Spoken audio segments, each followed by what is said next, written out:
I just might know. Point mga tarukom ng hajage ko. Ako'y point taruka. Government of India. Ako'y maruin na governor ki through ako'y nahanwari sana dagi hali mga sige sose pagkong sabani. Sila lagi si government na no separate administration masige pose moida cookie sing na talent na piroi hay bagi forma insurance ako'y condition naman ni number 1 hari bagi sige pose la isi ko hari ba aduga police ka ako'y gamari ana habak komunaraga pi Samsung development lang na mo na da ako'y sumateng pangba hay bo pose maga adamana lene aduga ako'y peripheral area da lairiba maitei ki sigi yumsing natraga mi singdo adugi potu central ki forces amasung state ki forces animakna yamna safe and secure oina thamgani haibagi point da adugi su yana ba mo ne adigi samana magalai masi point si yamna kanu oina dum lobi be yai kari uma kokina hari banga sigi akhoi chigi posi pangthok koraba matung chida kari uma kokina maitei ki area da natraga maitei da yamna akan mong da khut tharaktana aso pan ke do tawraba adoi daraga di aramai tingol na amona madugi ritale tawnam do na da angam ba khona tawni ba tawba apana tarukdo photo madu government so accept tawbi batai ha kan da adugi photo da yes hai adu lona village volunteer force aduga including aramai tingol yauna general amnesty Laiba ngasigi tawligo post daya asigi matung tarakda piba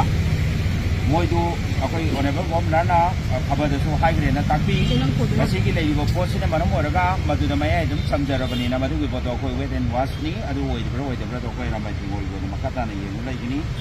adu lone na ataru sobo poinda akoi gi laiba aramai gi tingol gi hanagi moment se masita kari gumamta problem ne henda ba akoi dum chachaba adugi potomaga ayaba lei aduga loinena sigi matakta lei si NRC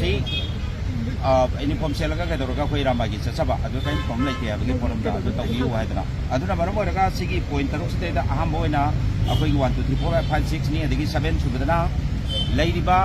NRC gi pot tu dai da akoi da atu da update ama tawbiraga madugi posi NRC chana do gi process khore habagi ponama khangan ba FMR gi ponama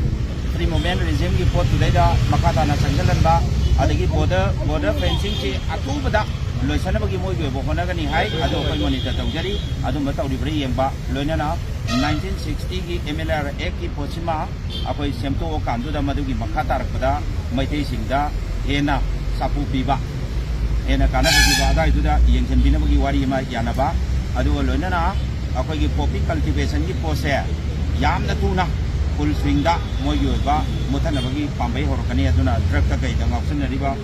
mangi ba angang singgi yu sing se madu kan bayana ba adum ba point mayam se akoi yana ba tunga sigi hariba thabak si phangthok chabani na mayam thamjage loina na loisan jarapada hangbiro silor ga nga sai dagi akoi su sakudi sajadri adubu press ki sinau singna nga sai dagi seida achauba thaudang lobi dana khangpiraga sigi level bo ngai bidna leiriba isinau press ki mayam panamak se forum daraga aramai tengol na thagat sabam sung tawimang kanggo ucheri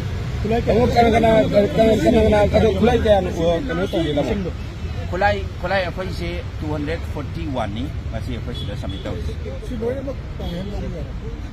noi tawgro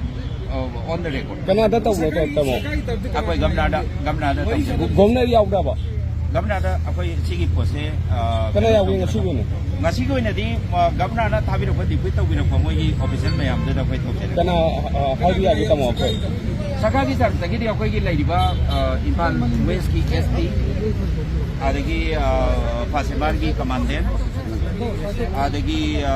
CID gi akoi SP asi moi di taw biro